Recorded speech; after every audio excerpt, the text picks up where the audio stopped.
स्वामी जी, तीसरे अध्याय में गीता के, जैसा कि अर्जुन ने प्रश्न किया है कृष्ण से कि यदि आपको कर्म की अपेक्षा ज्ञान श्रेष्ठ मान्य है तो फिर मुझको घोर कर्म में क्यों नियुक्त करते हैं, तथा आप मिले हुए से वचनों द्वारा मेरी बुद्धि मानो मोहित कर रहे हैं, उस एकमात्र को निश्चित कहिए जिससे कि मैं कल्याण को प्राप्त हो जाऊं।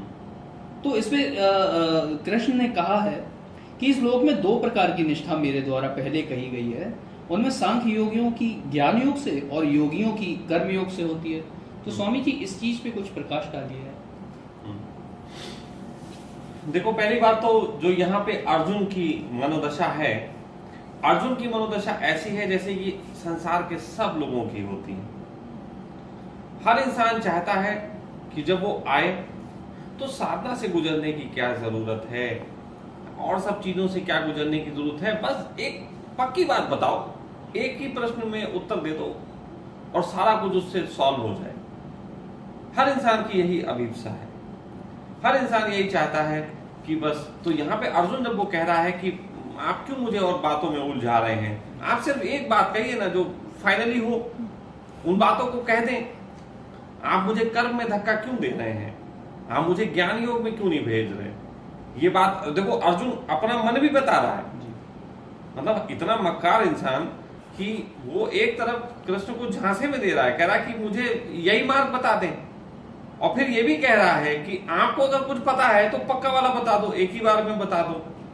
तो एक तरफ पूछ भी रहा है, पूछने के साथ साथ अपनी आकांक्षा भी दिखा रहा है कि अब उसे कर्म में मत नहीं धक्का दो, उसे बस ज्ञान की बात कह दो।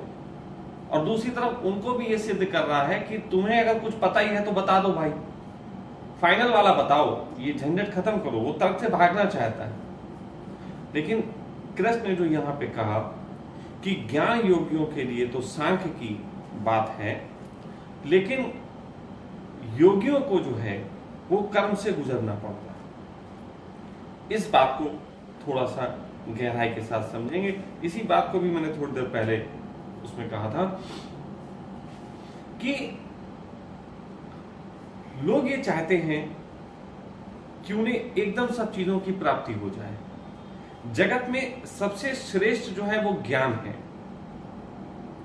लेकिन ज्ञान जो है वो बिल्कुल शुद्धतम स्थिति में जब पहुंचता है तो बिल्कुल शुष्क हो जाता है। उसके पास ना काव्य बसता है, ना उसके पास वीर रस बसता है, ना उसके पास किसी तरीके के मन के और कोई आचरण बसते हैं। वो सांख्य होता है। सांख्य का मतलब है 2 दूनी 4, बिल्कुल सीधी सीधी बात, बिल्कुल सीधी सीधी, कोई भी उसमें घुमाओ, उसमें चित्रण, ये सब चीज की कोई जरूरत नहीं होती। तो ज्ञानियों के लिए तो सांख्य की बात है, लेकिन अर्जुन अभी ज्ञानी नहीं है ना,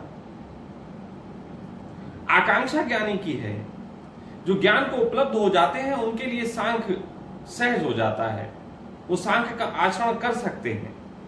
लेकिन जो अभी ज्ञानी नहीं हुए हैं उनको ज्ञानी होने से पहले योग से गुजरना पड़ेगा, और योग तक पहुंचने के लिए कर्म को छोड़ा नहीं जा सकता, कर्म को सहारा बनाना पड़ेगा।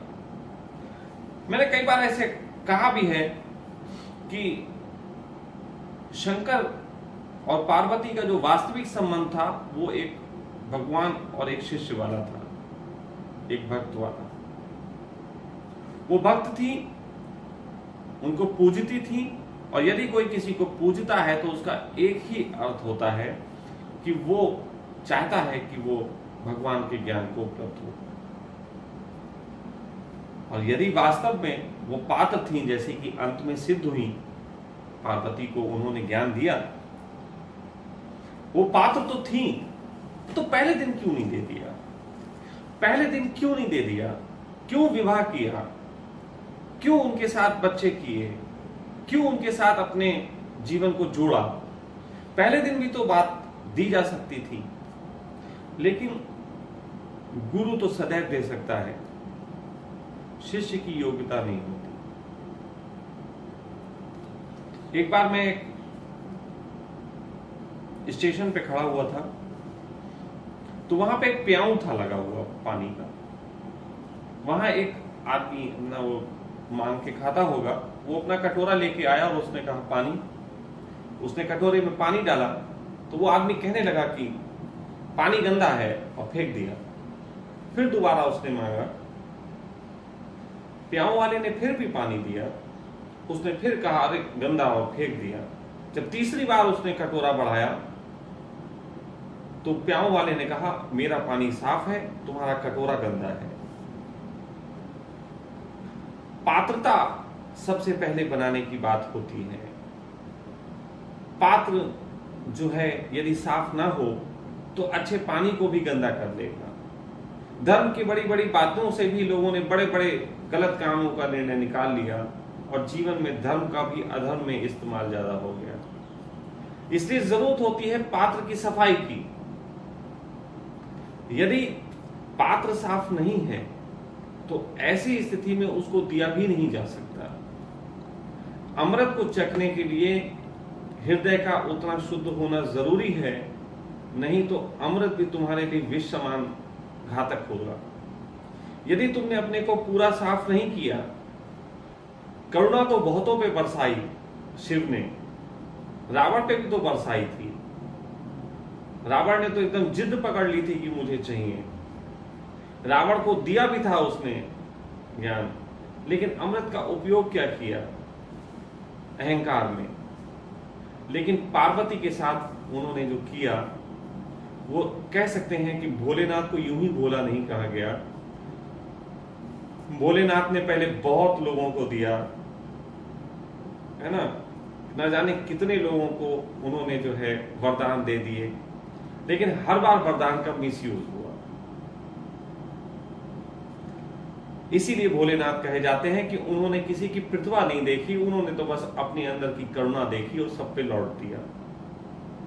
लेकिन मेरा भी एक बार ऐसा अनुभव बहुत रहे हैं और मैंने एक दिन कहा था कि मुझे दुनिया में सबसे ज्यादा उन लोगों ने सिखाया जो मुझसे सीखने आए थे। दुनिया में मुझे सबसे ज्यादा उन लोगों ने सिखाया जो मुझसे सीखने आए थे। उनके छल से, उनकी मक्कारियों से, उनकी गंदगी से, उनके मुखौटों से मैं शुरू में परिचित नहीं हो सका। मैं सोचता था जैसा वो कहते हैं वो ठीक कहते हैं, मैं परिचित नहीं हो सका और सभी लोगों ने मुझे बहुत सिखाया। बहुत सिखाने के बाद मैं, हो सकता है किसी को लगे कि सीख के ठस हो गया, लेकिन नहीं, मुझे लगता है कि अब पहले मैं पात्रता पे काम करता हूं कि पहले पात्र अपने को साफ करे, फिर देने की बात तो कभी भी हो जाएगी। वरना पात्र साफ ना हो, पानी में लौटूंगा, तुम फेंक दोगे, हर बार यही होगा। हर बार यही होगा, तुम पानी फेंक दोगे गंदा कह के। मेरी अच्छी से अच्छी बात भी तुम गंदी हो जाती है जब तुम्हारे पात्र में गंदगी होती। तो इसलिए जरूरत है कि उसको साफ करने की, और साफ करने का प्रोसेस कर्मयोग से गुजरना है। और कर्मयोग का वही प्रोसेस है कि कर्म को जब आप सच्चा होके जीते हैं, एडजस्टिंग नहीं करते हैं और लगातार चलते रहते हैं, तो आप योग की तरफ बढ़ते हैं। कर्म को योग तक पहुंचने के लिए, कर्म को कर्मयोग बनने के लिए विरक्ति के द्वार से गुजरना पड़ता है। योग का अर्थ है जिससे हम परमात्मा की तरफ बढ़ सकें।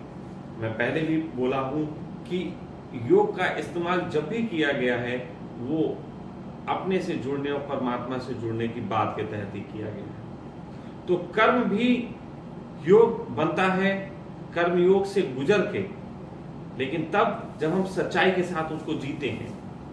आज यदि कर्म को उल्टा भी किया जा सकता है, योग के विपरीत भी ले जाया जा सकता है। कर्म को मन की मक्कारियों से भी ग्रसित किया जा सकता है, जो कि अर्जुन कर रहा है। भागने में भी तो कर्म करेगा ना भाई, धनुष लेके उल्टा भाग जाएगा, कर्म तो हुआ ही। और धनुष लेके वो लड़ लिया, ये भी कर्म हुआ।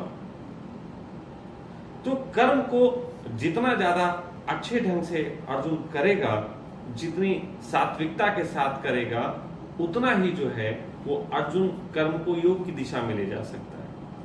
इसलिए वो उससे कह रहे हैं कि पहले तू ये झंझट छोड़, पहले तो तू ये समझना कि तू तो मांग रहा है कि मैं तुझे पक्का वाला दे दूं, फाइनली एक चीज दे दूं, लेकिन फाइनल में जो बिल्कुल शुद्धतम चीज है, अहम ब्रह्मास्मि, ये बिल्कुल शुद्ध सांख्य है, मैं ही ब्रह्म हूं। कहां पचा पाओगे इसको? अभी कहां काबिलियत है इसको समझने की। तो जो तू फाइनल में मांग रहा है,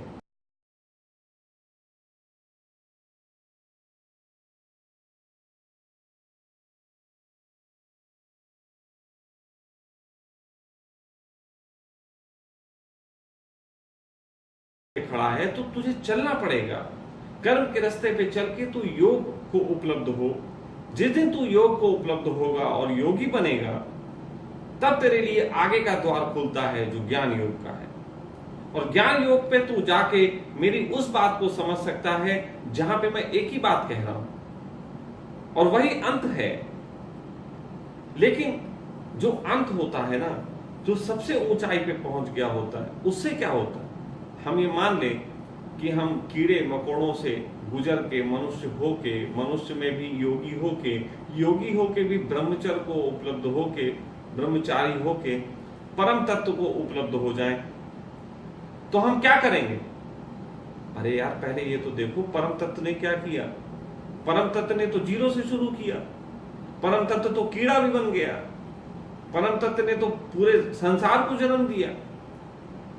तो जो सबसे ऊपर जाता है, समझ में तो गहरी हो जाता है इतनी कि वो चाहता है कि फिर से निर्माण कर सके। मैं घर बार त्याग के, घर बार से दूर रह के, अपनी साधना करके अपने को शांत किया, लेकिन जब मेरी समझ इतनी बढ़ गई, तो समझ इतनी भी तो बढ़ गई कि आज मुझे पता है घर में रह के भी हो सकता है। मेरी समझ तो, मेरी करुणा तो ये भी कहती है कि मैं तुम्हें सिखा दूं, घर में भी हो सकता है। लेकिन खुद को ऐसा नहीं किया था। खुद के लिए तो सबसे गुजर गए थे। लेकिन अंत में जब टॉप पे पहुंचे, तो टॉप पे पहुंचने के बाद लगा कि वहां भी हो सकता था, यहां भी हो सकता था, सब जगह हो सकता था। तो जो परमात्मा है, परमात्मा ही पूरे जगत का निर्माण का कारण है, और पूरे जगत के निर्माण के कारण में ही वो तुम्हें गुजार गुजार के फिर परमात्मा बना रहा है। तो इसलिए अर्जुन, तू बात तो ठीक कह रहा है, दिमाग के तल पे तो बात ठीक कह रहा है, लेकिन क्या तू उसको अभी समझ सकेगा? तो मैं तुझे वो बात नहीं देना चाहता, बल्कि मैं तुझे वो मार्ग देना चाहता हूं जिसपे चल के तू वो बात समझ सके। मैं तेरे गंदे पात्र में अपनी अच्छी बात डाल भी दूंगा तो व्यर्थ सिद्ध होगी। इसलिए जरूरी इस बात का है कि मैं तेरे पात्र की सफाई करूं। और क्योंकि अभी तू कर्म क्षेत्र में है, तो कर्म से भाग के तो कोई भी ज्ञान को उपलब्ध नहीं हुआ। कर्म से भाग के नहीं हुआ, कर्म तो करने ही पड़ते हैं। तो कर्म कर, तू अभी बाकी के चक्कर में मत पड़, तू कर्म कर, आगे बढ़। जिस दिन तू इस योग्य हो जाएगा, तुझे वो बात भी समझ में आ जाएगी। जल्दबाजी का विषय नहीं है यहाँ। तो इसलिए इस बात में इस तरीके की चर्चा